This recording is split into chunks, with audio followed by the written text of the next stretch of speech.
Hello students, how are you today? What is going on? How is your preparation going on? Fine? Okay, nice. So today what we do? Today we are going to complete our first exercise. Okay?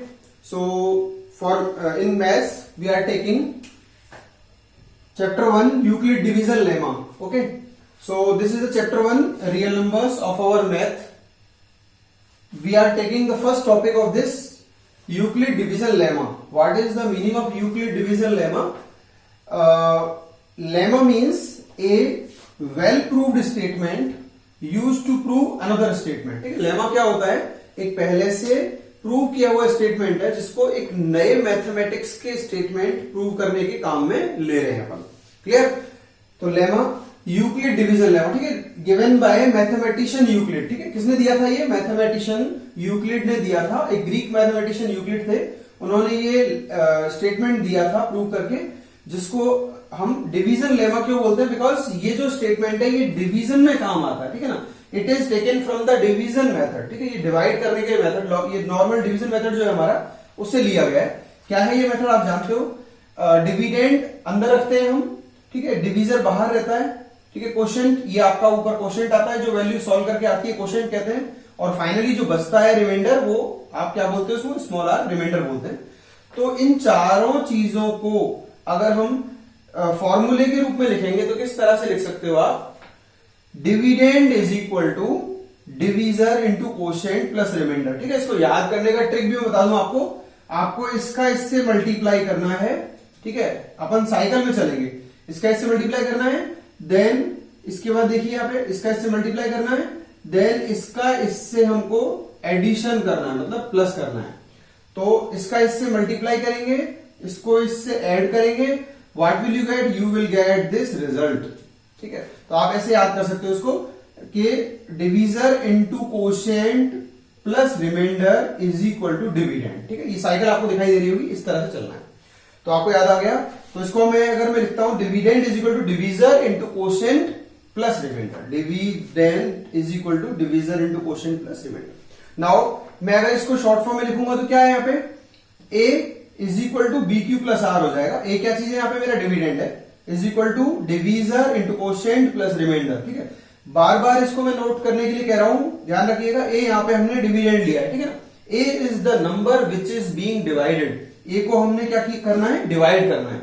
और किस term से divide करना है हमको?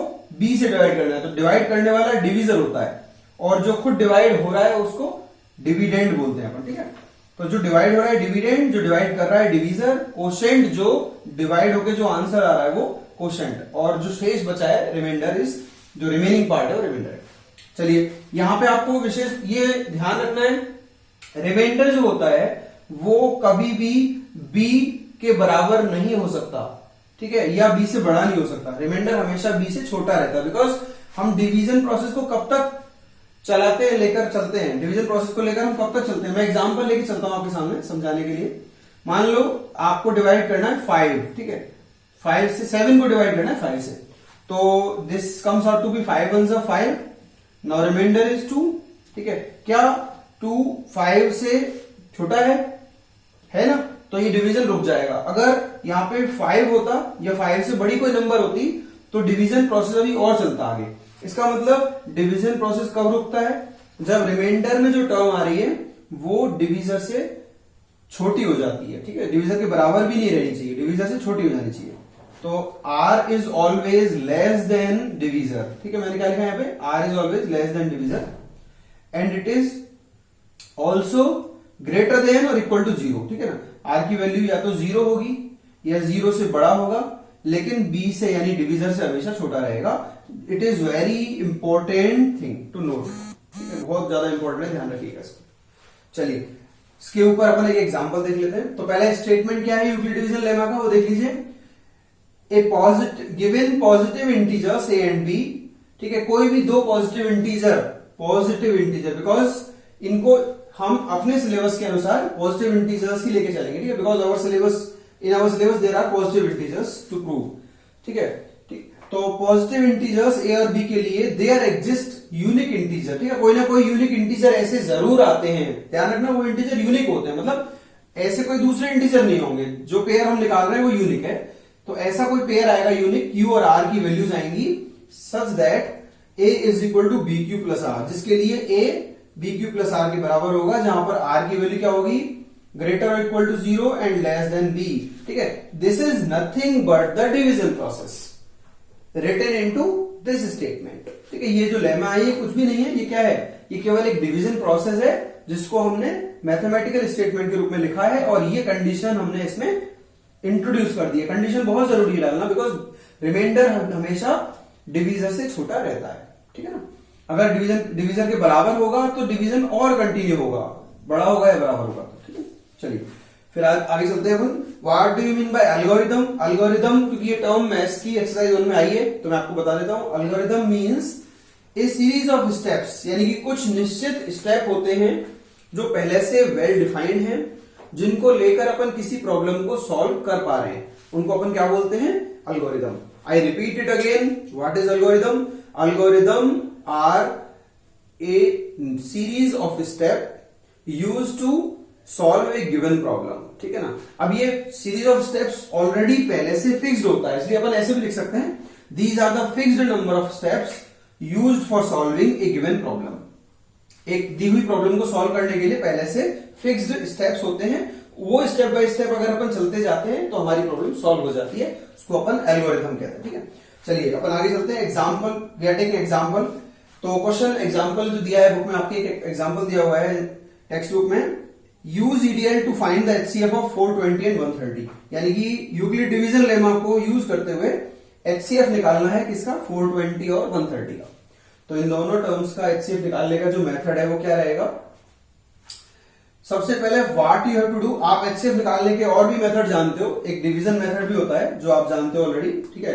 अगर आपको उसकी requirement है तो आप बताइएगा, मैं इसको अलग से बता दूंगा, but as per our syllabus, जो हमारे सिलेबस में है वो ईडीएल है, ईडीएल से एचसीएफ निकालना है, ठीक है। तो क्वेश्चन एग्जाम में जब भी आए you have to do it with EDL, because EDL is in our syllabus, ठीक है। हमारे सिलेबस में ईडीएल है तो ईडीएल से ही करना है एचसीएफ निकालने का मेथड, दूसरा यूज नहीं करना है। तो ईडीएल के प्रोसेस में क्या है, take larger number, you have to write larger number in terms of smaller number, ठीक है। बड़े नंबर को लिखना है छोटे नंबर के टर्म्स में लिखना है। तो बड़ा नंबर 420 है, उसको किसके टर्म्स में लिखना है, 130 के टर्म्स में। तो अपन ऐसे लिख सकते हैं ना, 420 इज इक्वल टू, अब 130 के टर्म्स में तो मैं 130 में क्या मल्टीप्लाई करूं कि 420 के करीब पहुंच जाऊं। 420 से बड़े नहीं होना चाहिए, 420 से छोटा या उसके बराबर, मैक्सिमम कितना नजदीक जा सकते हैं अपन। तो 13 3 जा 39, 13 4 जा 52, अगर 130 में 4 का मल्टीप्लाई करता हूं तो 520 मिलेगा, जो ज्यादा हो जाएगा। एंड 130 में यदि 3 का मल्टीप्लाई करता हूं तो 390 मिलेगा, जो इसके जस्ट छोटा है, तो मैं यही लूंगा, ठीक है। तो आई राइट 130 इंटू 3, ठीक है, 33 39, 390 हो गया, बचा कितना, 390 के बाद कितना कम है अभी, 30 कम है, ठीक है। 390 प्लस 30 मिला के कितना हो जाएगा, 420, तो ये रिमाइंडर यहां लिखना है। नाउ आपको समझ में आ गया होगा, 130 इंटू 3 यानी कि 390, तो 420 से 390 कितना कम है, 30, तो 30 को यहां लिख देंगे, तो ये पूरा टर्म मिलकर के 420 बन जाएगा। Now what you have to do, again each time you have to take this is what, dividend और डिवीजर, क्या है ये, डिवीजर है कि डिविडेंड है, देखो क्या यहां पे क्या आता है, डिविडेंड, और ये क्या है, डिवीजर।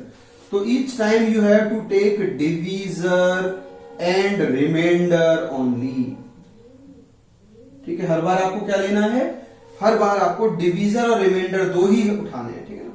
तो डिवीजर 130 और रिमाइंडर 30।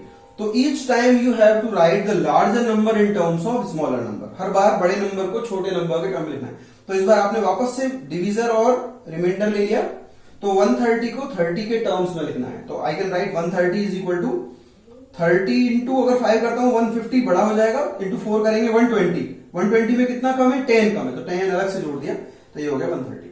नाउ इस बार वापस से डिवीजर कितना है हमारा, 30, और हमारा रिमाइंडर कितना है, 10, तो 30 और 10 लेंगे और प्रोसेस को रिपीट करना है वापस। तो 30 इज इक्वल टू 10 इंटू 3, 10 3 30, अब बचेगा कितना, कुछ नहीं बचेगा, 0, ठीक है। तो इसके बाद ये आपका स्टेप पूरा हो जाएगा। वंस द रिमाइंडर इज 0, जैसे ही रिमाइंडर 0 आएगा आपको प्रोसेस कंप्लीट कर देना है। ठीक है, प्रोसेस कंप्लीट हो गया तो उसके बाद जो लास्ट डिवीजर होगा, आई रिपीट इट अगेन, जो भी आपका लास्ट डिवीजर होगा वही आपका HCF होगा। ठीक है, तो जो लास्ट डिवीजर है वो क्या है, इस पूरे प्रोसेस का लास्ट स्टेप का जो डिवीजर है वो 10 है, तो 10 ही हमारा HCF होगा। This is the answer, that is HCF of this and this will be 10। इन दोनों का HCF कितना है, 10। ठीक है, ये एक छोटा नंबर है, you can do it for larger number also. आप बड़े बड़े नंबर्स के लिए भी ये प्रोसेस कर सकते हो। It is applicable for all the digits. ठीक है, हर किसी नंबर के लिए वैलिड है। तो ये आपको समझ में आ गया होगा। ठीक है, यहां तक क्लियर हो गया स्टेप। अभी अपन नेक्स्ट क्वेश्चन लेने जा रहे हैं।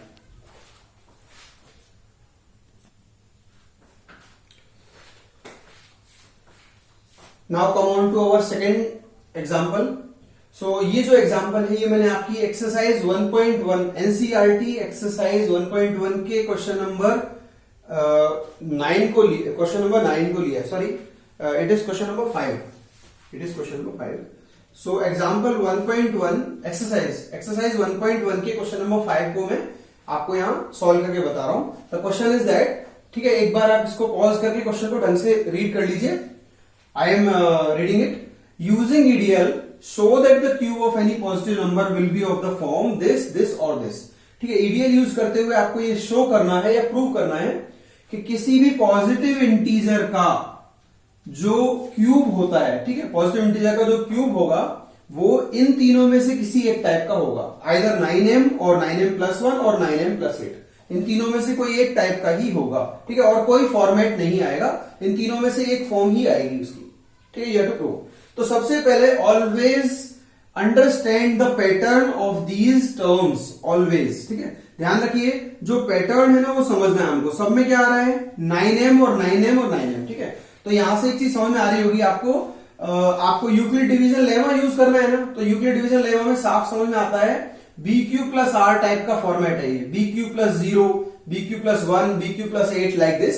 तो ये फॉर्मेट में it is very clearly seen, ये साफ दिखाई दे रहा है इस फॉर्मेट में कि हमारा B जो है वो क्या होना चाहिए, B9 होना चाहिए। ठीक है, यहाँ पे बिकॉज तीनों में कॉमन है तो ये टर्म 9 होगा। और Q जो है वो कोई भी टर्म हो सकती है, कोई भी इंटीजर, m+1, सॉरी m और m, तीनों में m कॉमन है तो ये Q हो जाएगा। ठीक है, आई करेक्ट अगेन, मैं इसको सही कर लेता हूं एक बार।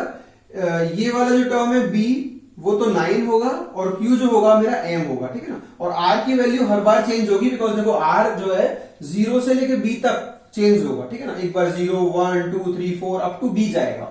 ठीक है, वैल्यू चेंज होकर कहां तक जाएगी, 0, 1, 2, 3, कहां तक जाएगी वैल्यू, B तक।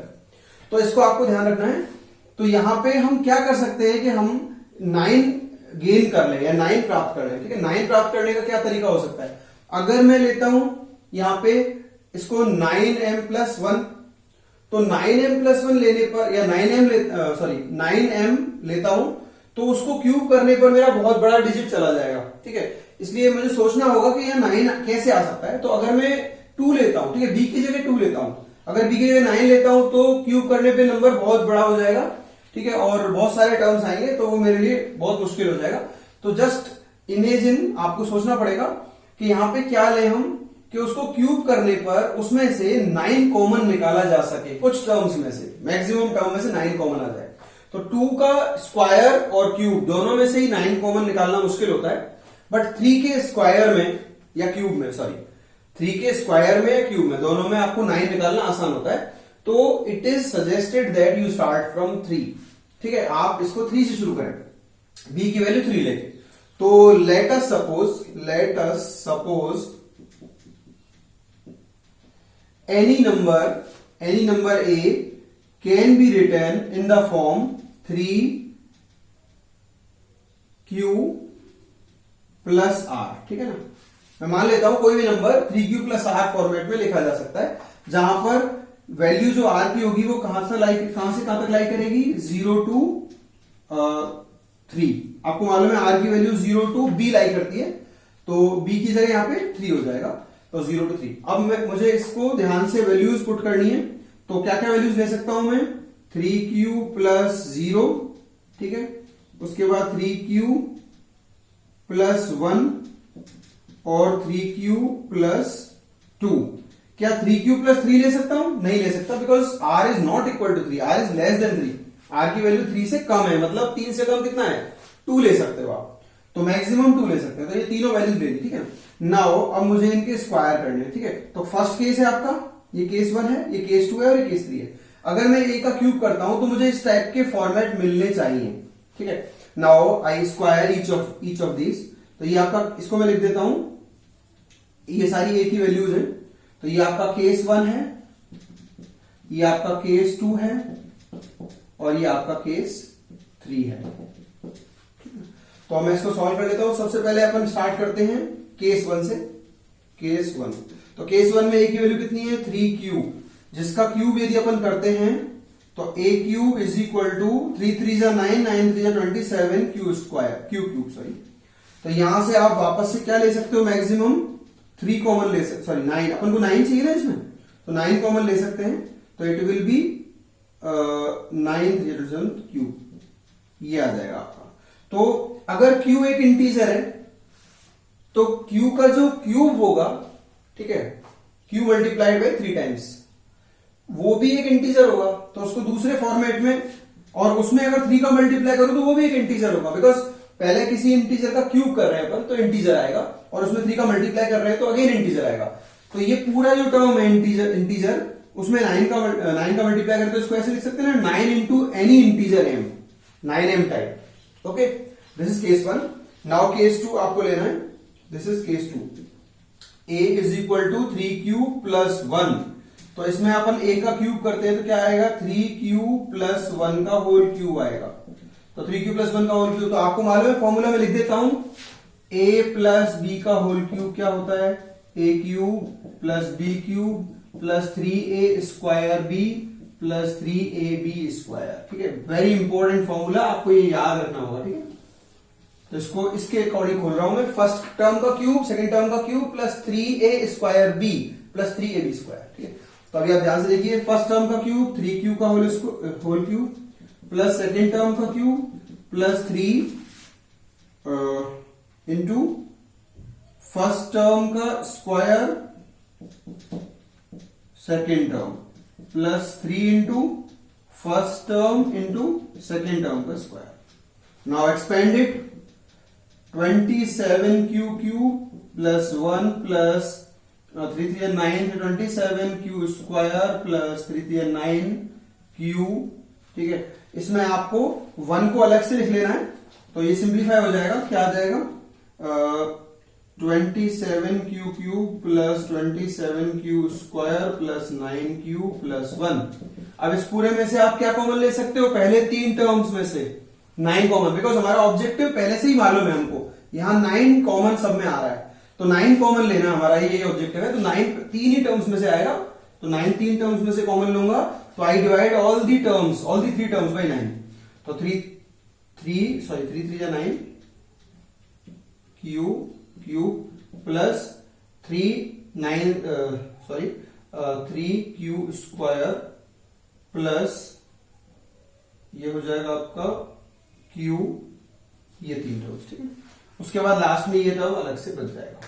क्या इस फॉर्मेट को अपन लिख सकते हैं? बिकॉज देखो, आप किसी इंटीजर का क्यूब में 3 का मल्टीप्लाई करेंगे तो इंटीजर आएगा, अगेन किसी इंटीजर के स्क्वायर में 3 का मल्टीप्लाई करेंगे इंटीजर आएगा, और कोई इंटीजर ही ऑलरेडी है, तो integer plus integer plus integer क्या मिलेगा आपको? इंटीजर ही मिलेगा। तो मैं इसको लिख सकता हूं 9 into any integer m plus 1, ये फॉर्मेट आपका सेकेंड वाला मिल गया आपको। Now third case, case 3। अब केस 3 में आपको वापस से a को क्या मानना है? 3 क्यूब प्लस 2, तो यहां पे a का क्यूब जो होगा वो क्या मिलेगा आपको? a का क्यूब मिलेगा आपको 3 क्यूब प्लस 2 का होल क्यूब। अब मैं इसको एक्सपेंड करूंगा, फर्स्ट टर्म का क्यूब प्लस सेकेंड टर्म का cube plus 3 into first term का square into second term plus 3 into first term into second term का square. Okay, now you expand this, इसको expand कर लेते हैं, 27 क्यूब, ठीक है, मैं लिख रहा हूं 27 क्यूब, और ये 8 हो जाएगा, 2 4 4 हो जाएगा 8 प्लस 3 3 जब 9 3 27 Q square, 27 Q square plus यहाँ पे क्या आएगा आपका, ये हो जाएगा आपका 2 4 3 12 12 3 36 36 क्यू। ठीक है, चेक कर लीजिए, आपको यही आंसर आएगा। This is 27, this is 3 9 3 27 2 54, sorry correction कर लीजिए, ये 27 2 54 हो जाएगा। अभी आप वापस ध्यान से देखिए, इसको कैसे लिख सकते हैं अपन। ठीक है, टेक दीज टर्म्स, आपको मैक्सिमम क्या कॉमन लेना है, 9 कॉमन लेना है। ठीक है, 9 कॉमन लेना है और 8 ऑलरेडी मुझे एक्स्ट्रा चाहिए, तो 8 को आप छोड़ दीजिए यहाँ पे, बाकी 3 टर्म्स में से 9 कॉमन ले लीजिए, इन तीनों में से। तो 3 टर्म्स में 9 कॉमन लेंगे तो क्या मिलेगा आपको, 9 कॉमन लेता हूं मैं, तो यहां आएगा 3q प्लस इसमें 9 6 जा 54 q स्क्वायर प्लस 9 4 जा 36 q, और यहां क्या मिलेगा प्लस 8 अलग से मिलेगा। अब आप देख लीजिए, किसी इंटीजर का क्यूब है, किसी इंटीजर का क्यूब में 3 का मल्टीप्लाई हुआ इंटीजर, इंटीजर की स्क्वायर में 6 का मल्टीप्लाई इंटीजर, इंटीजर में 4 का मल्टीप्लाई इंटीजर, ये पूरा टर्म्स तीनों इंटीजर्स का सम करेंगे तो इंटीजर, तो 9 इंटू एनी इंटीजर प्लस 8, ये आपका थर्ड फॉर्मेट है। तो वी हैव प्रूव्ड दैट कि कोई भी नंबर, कोई भी पॉजिटिव इंटीजर का जब हम क्यूब करते हैं तो इन तीनों में से ही कोई ना कोई फॉर्मेट हमको मिलता है, इन तीनों के अलावा कोई दूसरा फॉर्मेट नहीं मिलेगा। ठीक है, तो we have proved this statement. ठीक है, तो आप इस जितना भी मैंने आपको थ्योरी आज बताई है और एग्जांपल्स कराए हैं, you can do exercise 1.1 on this basis. ठीक है, 1.1 एक्सरसाइज आपके होमवर्क के लिए है, ये आप कर सकते हो इस थ्योरी के आधार पे, और इसमें कोई प्रॉब्लम्स हैं तो प्लीज लेट मी नो कि आपकी क्या प्रॉब्लम्स इसमें आ रही है एक्सरसाइज 1.1 में। ठीक है, और आपको ये भी ध्यान रखना है HCF क्या होता है, उसका बेसिक कंसेप्ट भी मैं आपको एक बार दोबारा बोल दूं, इस चीज को रिपीट कर दूं। HCF यानी हाईएस्ट कॉमन फैक्टर, वो बड़े से बड़ा कॉमन नंबर होता है जो दी हुई सभी नंबर्स में से कॉमन लिया जा सकता है। ठीक है, यानी कि पिछले केस में हमने क्वेश्चन किया था ना 130 और 420 में से HCF निकाला था, यानी कि 130 और 420 में बड़ी से बड़ी कौन सी नंबर है जो दोनों में से कॉमन निकाली जा सकती है। Operation plus minus multiply divide करने के दौरान वो टर्म दोनों में से मैक्सिमम जो कॉमन निकल सकता है वो हाईएस्ट कॉमन होता है। ठीक है ना, तो हाईएस्ट कॉमन टर्म कौन सी होती है जो दोनों में से कॉमन ली जा सकती है। तो इसकी बहुत सारी प्रैक्टिकल एप्लीकेशंस भी हैं, वो भी मैं आपको आने वाले वीडियोस में बताऊंगा। ठीक है ना, थैंक यू स्टूडेंट्स। ओके।